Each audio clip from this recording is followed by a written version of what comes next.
Magandang araw sa ating lahat. Ito, may isi-share ako sa inyo tungkol sa pag-repair ng 360 degrees portable mini fan. So, i-turn on natin. Ayan, hindi umikot yung LEC. So, ang gagawin natin dito ay i-check muna natin yung battery. Baka nalubat o na-empty bat na talaga itong kanyang battery.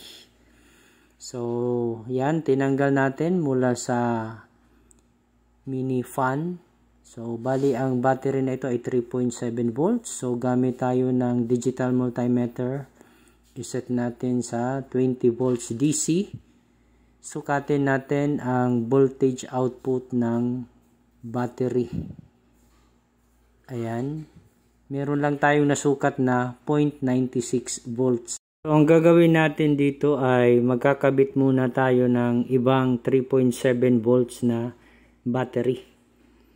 Sukatin natin itong battery na ikakabit natin.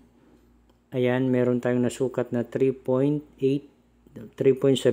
volts. So, ikabit natin dito sa mini fan. Ayan. Pero hindi siya magkasya doon sa lagayan ng battery. So, anyway, itesting lang natin kung gagana ba itong mini fan. So, sige, i-turn on natin. Ayun, umikot yung LEC.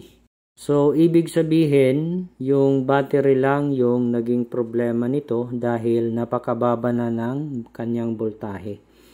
So, hahanap tayo ng kaparehas ng size ng battery.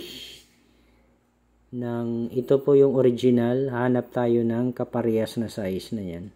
Dahil yung battery na ginagamit natin dito, yan po ay hindi magkasya doon sa lagayan. So, i-turn off natin. So, tatanggalin natin ito dahil hindi ito magkasya. So, at least na-rule out natin na battery yung problema. So, ito yung ipapalit natin. Sukatin natin yung voltage. Ayan, nasa 4 volts.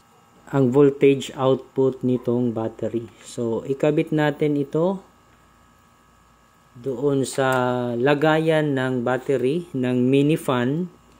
Tapos, i-cover natin o ilagay yung battery holder cover ng mini fan. I-turn on natin. Sana ba yon? Turn on na. Yan, umikot na yung LEC ng mini fan. So, bali, sa pag-repair natin ngayon, nagpalit lang tayo ng battery. Sana po ay meron kayong natutunan sa video na ito.